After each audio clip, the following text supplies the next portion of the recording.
Salam pemirsa, senang rasanya bisa berjumpa kembali bersama saya dalam pembahasan buku Bugar Selamanya.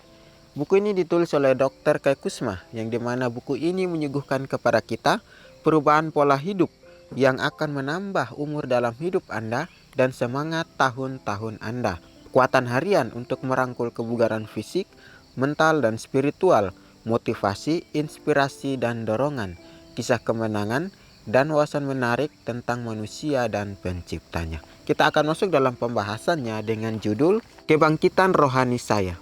Ayat intinya terdapat dalam Galatia 2 ayat 20. Aku telah disalibkan dengan Kristus, namun aku hidup, tetapi bukan lagi aku sendiri yang hidup, melainkan Kristus yang hidup di dalam aku. Peristiwa di mana ibu saya bunuh diri sangat mengguncang hidup saya. Reaksi pertama saya adalah kaget, kemudian penyangkalan, lalu kemarahan. Bagaimana dia bisa melakukan ini pada saya, pada anak-anak saya, lalu rasa bersalah. Mengapa saya tidak melakukan sesuatu yang lebih? Saat saya mencoba menyatukan bagian-bagian hidup saya mempertanyakan peran Tuhan dalam penderitaan ibu dan pilihan selanjutnya untuk mengakhiri hidupnya. Secara membabi buta, saya hanya melihat dua pilihan. Satu, Tuhan tidak menggenapi janjinya untuk tidak membiarkan cobaan apapun melebihi kemampuan ibu. Dua, ibu hanya gagal. Apapun yang terjadi, itu adalah situasi yang kalah. Entah Tuhan atau ibu yang menjadi kacau, dan kesimpulan itu hampir menghancurkan hubungan saya dengan Tuhan. Baik, di sini dikatakan kepada kita kebangkitan rohani saya. Ayat intinya sangat luar biasa. Aku telah disalibkan dengan Kristus, namun aku hidup. Tetapi bukan lagi aku sendiri yang hidup, melainkan Kristus yang hidup di dalam aku.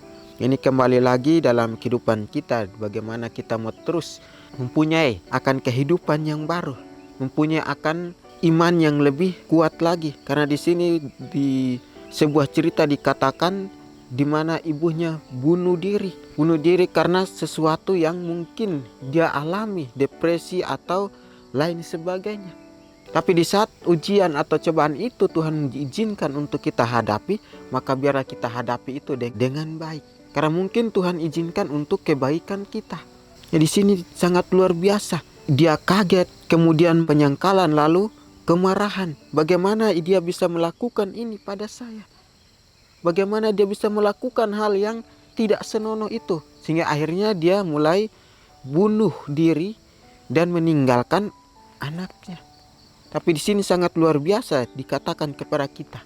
Ketika kita sudah memikul salib itu, kita sudah mati bersama dengan Kristus di dalam ego kita, dalam kedagingan kita, maka yang tumbuh di dalam kehidupan kita adalah iman yang kuat. Seseorang yang mau mempertahankan akan imannya, mempertahankan akan kebenarannya, apapun yang dia alami, apapun yang dia hadapi saat ini, dia tidak berpaling dari semuanya itu. Tetapi dia terus bergantung hanya kepada Tuhan, meminta akan semua hikmat untuk bisa menjalani akan prosesnya ini. Tadi di judulnya kebangkitan rohani saya. Bagaimana rohani kita mau bangkit, bagaimana rohani kita mau bertumbuh, bagaimana iman kita juga dapat bertumbuh dengan kuat dan kokoh. Kita terus meminta akan hikmat dari Tuhan untuk kita dapat menjalani semuanya ini dengan sukacita. Walaupun itu sangat membebani kehidupan kita. Tapi bila mana kita mau terus melakukan yang Tuhan izinkan untuk kita lakukan, maka itulah yang terbaik bagi kita. Orang-orang yang benar, orang-orang yang sudah percaya dia akan memikul salib sama seperti Kristus. Bukan berarti kita memikul salib kita harus mati di atas kayu salib, bukan. Tetapi bagaimana kita mau tabiat Kristus itu ada di dalam kehidupan kita. Beban yang ada dalam kehidupan kita, kita patut syukuri itu. Karena itu akan menguatkan akan kehidupan kita. Untuk tidak goyah, iman kita tidak runtuh. Tapi itu malah mempererat hubungan kita bersama dengan Tuhan. Di sini juga dikatakan kepada kita, saya hanya melihat dua pilihan. Tuhan tidak menggenapi janjinya untuk tidak membiarkan cobaan apapun melebihi kemampuan ibu. Atau dua, ibu hanya gagal. Ini pilihan yang dia lihat di dalam situasi pada saat itu. Dia katakan Tuhan tidak menggenapi janjinya. Terkadang Tuhan izinkan itu supaya kita dapat melihat kembali apa yang sudah kita lakukan di dunia ini.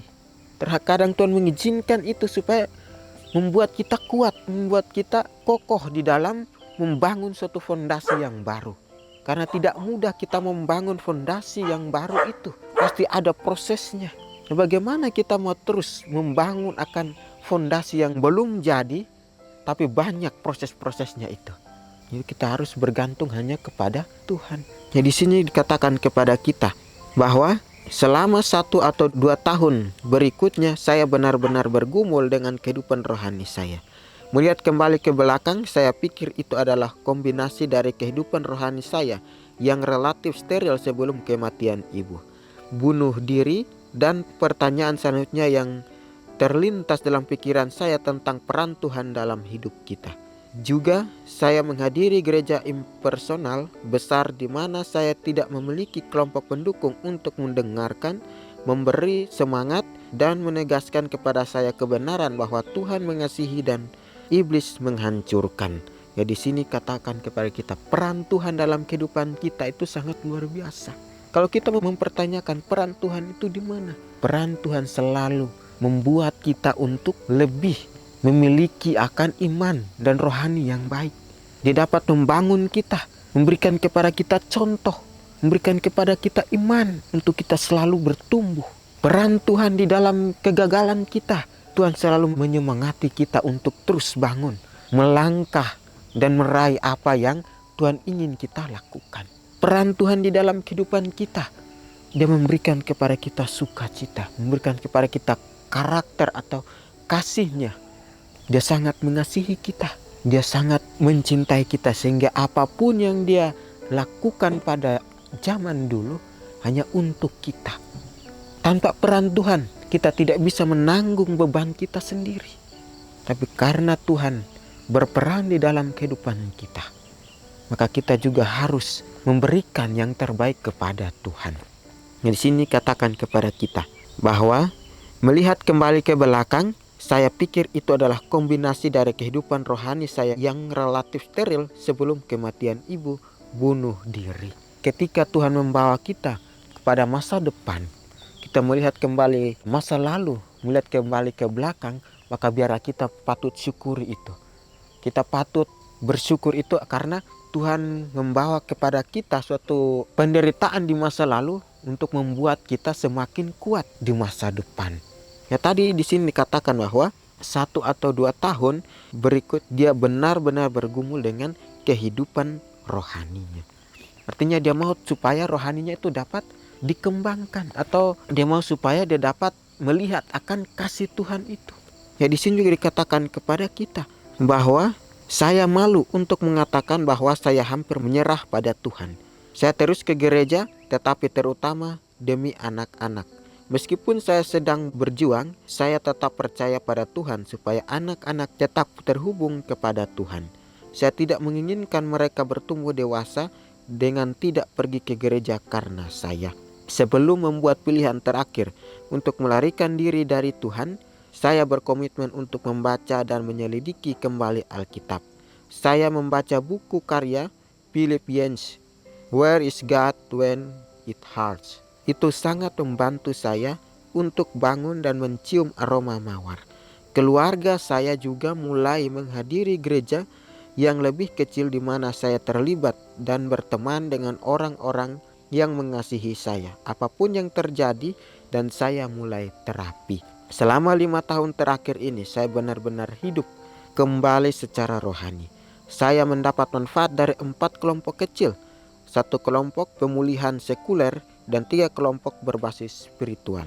Saya bersuka cita melalui renungan dan doa yang jauh lebih bermakna, dan saya menjadi jauh lebih aktif di gereja saya. Sungguh luar biasa, suatu kebangkitan rohani bagi saya pribadi.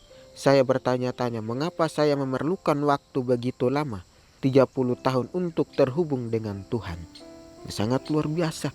Di sini dia mulai mempunyai kehidupan yang baru, yang mau untuk menerima akan sesuatu yang baru dari Tuhan.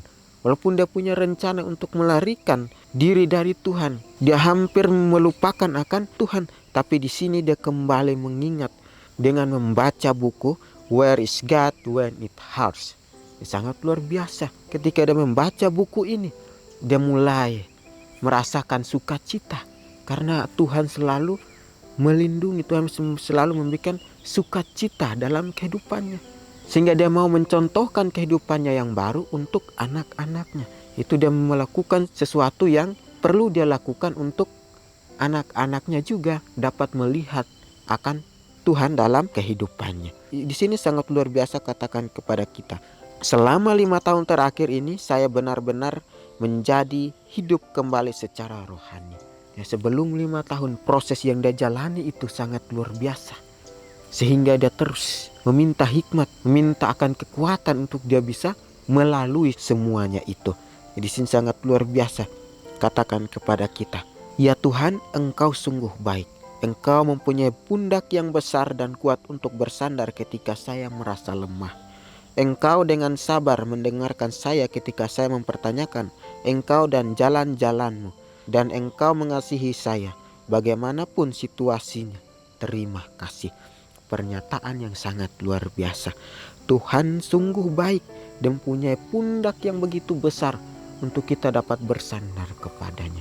Tapi pertanyaannya sekarang, apakah kita bersandar kepada Tuhan saat ini? Itulah pertanyaan kembali dalam pribadi lepas pribadi. Untuk itu biarlah kita selalu melihat akan karya Tuhan, melihat akan kasih Tuhan dalam kehidupan kita. Peran Tuhan dalam kehidupan kita adalah bagaimana Dia mau supaya kita hidup bersama dengan Dia. Peran Tuhan dalam kehidupan kita, bagaimana Tuhan mau supaya kita dapat bertumbuh dan menjalin hubungan yang erat bersama dengan Tuhan. Dalam pelajaran ini dapat menguatkan kita, membawa berkat dalam kehidupan kita, untuk kita selalu bertumbuh, untuk kita selalu membangun fondasi yang kuat untuk membawa contoh kepada keluarga-keluarga kita. Pelajaran ini dapat menguatkan kita untuk kita selalu bertumbuh. Kita akan berjumpa lagi di kesempatan berikutnya, dan Tuhan memberkati.